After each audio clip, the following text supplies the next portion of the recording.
Assalamualaikum warahmatullahi wabarakatuh. Perkenalkan, nama saya Deborah Ayu Aristantia, NIM 2019-12-080 dari kelas Metodologi Penelitian 6D. Pada kesempatan kali ini, saya akan mempresentasikan seminar proposal penelitian saya yang berjudul Pengaruh Profitabilitas, Leverage, Arus Kas, Ukuran Perusahaan, Real Interest Rate, dan Komisaris Independen terhadap Financial Distress. Studi pada perusahaan pertambangan yang terdaftar di Bursa Efek Indonesia tahun 2017 sampai 2021. Seminar proposal penelitian ini terdiri dari 3 bagian. Yang pertama, pendahuluan, yang kedua, tinjauan pustaka, dan yang ketiga, metodologi penelitian. Kita akan masuk ke pembahasan yang pertama, yaitu pendahuluan. Latar belakang dalam penelitian ini berawal dari fenomena, yaitu dihantam oleh pandemi COVID-19 pada tahun 2020, 10 perusahaan batubara mengalami penurunan. Rata-rata penurunannya sebesar 26%. 10 perusahaan tersebut antara lain Andaro Energy, Indika Energy, Bumi Resource, Bukit Asam, Indo Tambang Raya Mega, Delta Dunia Makmur, Harum Energy, Borneo Olah Sarana Sukses, Petrosi, dan Mita Bara Adi Perdana. Apabila perusahaan tidak mengalami keuntungan dalam kegiatan usahanya atau tidak dapat lagi melunasi hutang yang sudah jatuh tempo, maka perusahaan akan mengalami kesulitan keuangan atau disebut juga financial distress yang dapat mengakibatkan perusahaan mengalami kebangkrutan. Jumlah permasalahan yang begitu banyak tentang kesulitan keuangan perusahaan menjadikan topik yang menarik untuk diteliti karena banyak perusahaan yang berusaha keras untuk menghindari kesulitan keuangan tersebut. Dari permasalahan financial distress diduga ada beberapa faktor yang mempengaruhinya. Yang pertama ada profitabilitas, yang kedua leverage, yang ketiga arus kas, yang keempat ukuran perusahaan, yang kelima real interest rate atau bunga real, dan yang terakhir komisaris independen. Maka dibentuklah rumusan masalah, apakah rasio profitabilitas, rasio leverage, arus kas, ukuran perusahaan, real interest rate, dan komisaris independen berpengaruh terhadap financial distress.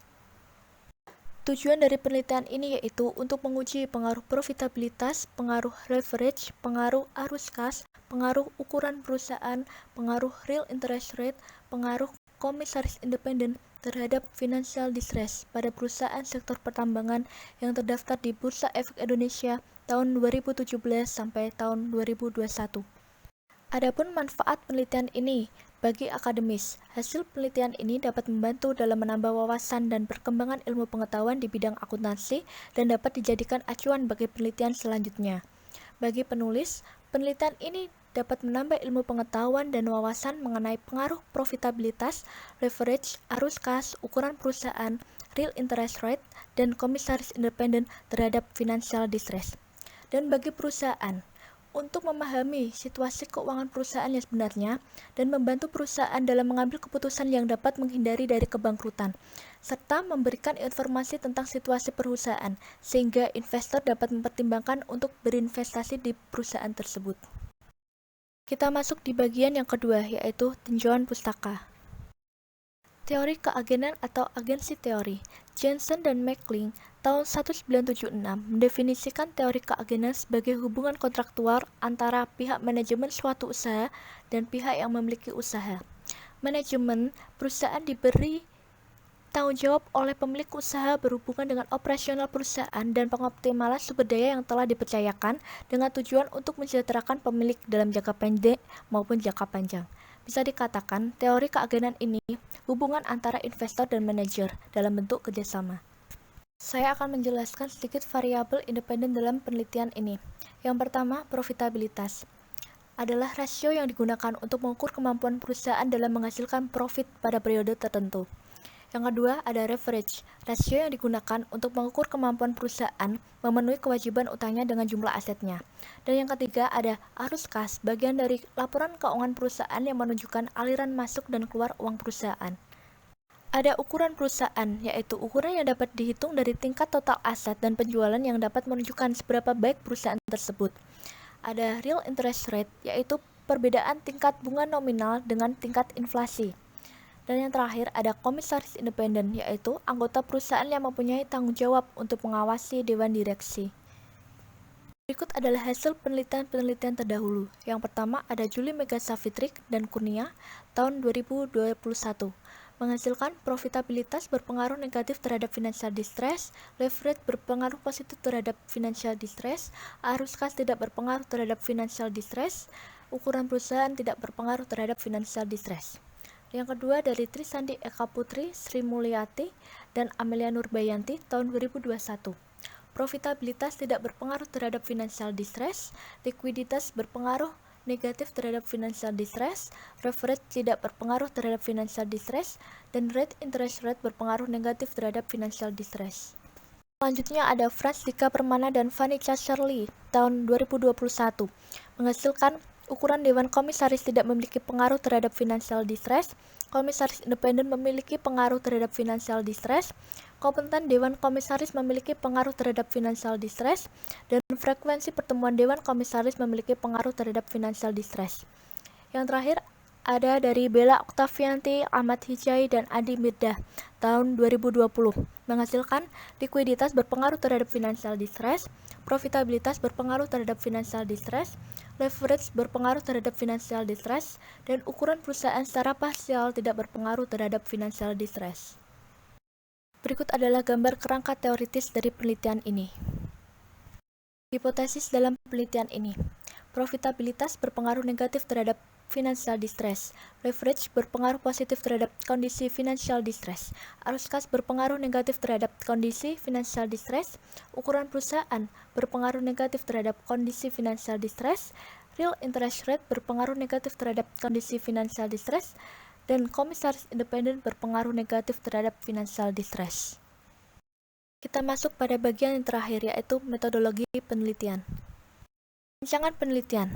Rancangan penelitian ini menggunakan studi empiris yang dilakukan pada perusahaan sektor pertambangan yang sudah terdaftar di Bursa Efek Indonesia periode tahun 2017 sampai 2021. Jenis data pada penelitian ini menggunakan data sekunder, yaitu perolehan data secara tidak langsung dari sumber utama, melainkan diperoleh dari website resmi dari Bursa Efek Indonesia, www.idx.co.id. Definisi operasional dan pengukuran variabel.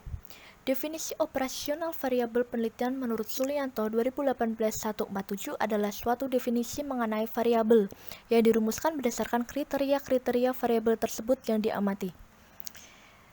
Variabel dependen adalah suatu variabel yang nilainya dipengaruhi oleh variasi variabel bebas.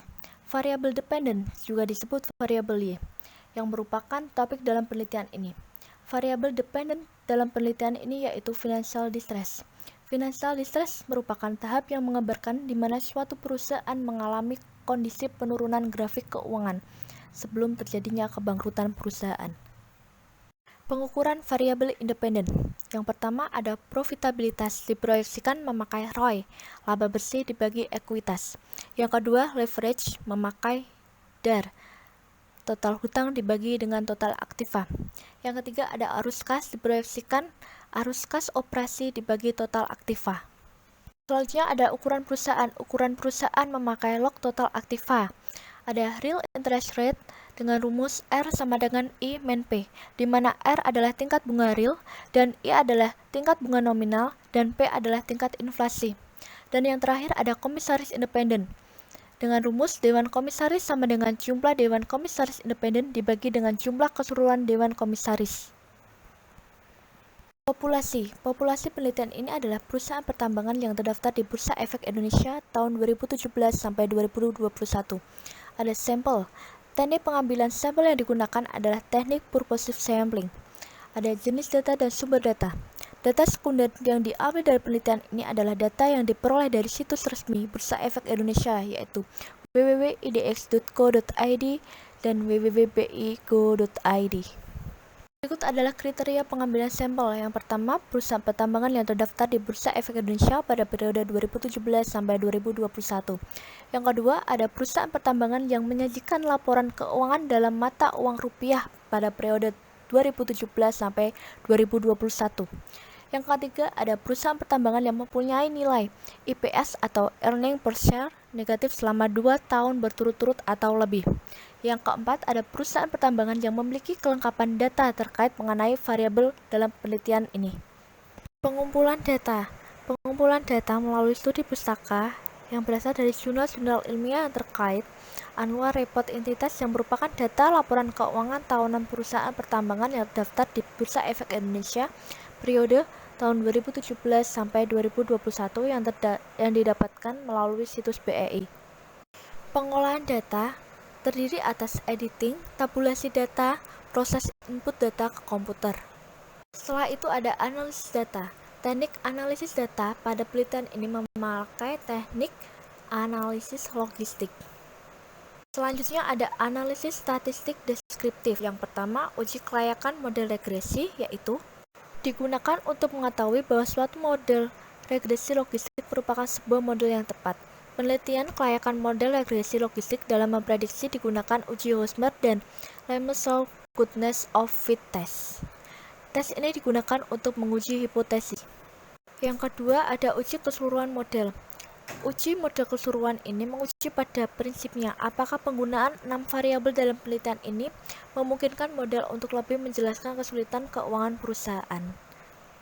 Selanjutnya ada koefisien determinasi. Kegunaan koefisien determinasi yang utama untuk mengukur seberapa baik model mampu menjelaskan berbagai macam variabel dependen dan independennya. Koefisien determinasi memiliki nilai antara 0 dan 1. Nilai yang mendekati 1 berarti variabel independen menyediakan hampir semua informasi yang dibutuhkan untuk memprediksi perubahan variabel dependennya. Selanjutnya ada uji regresi logistik. Regresi logistik adalah regresi yang menguji seberapa baik variabel independen memprediksi probabilitas kemunculan variabel dependen. Teknik analisis regresi logistik tidak lagi memerlukan pengujian normalitas dan pengujian hipotesis klasik pada variabel bebas.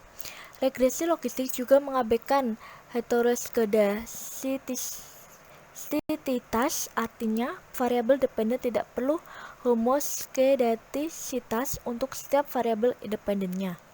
Sekian penjelasan presentasi saya mengenai seminar proposal dari bab 1 sampai bab 3. Mohon maaf jika ada tutur kata yang tidak berkenan atau kesalahan dalam penulisan dan pengucapan, mohon dimaafkan. Wassalamualaikum warahmatullahi wabarakatuh.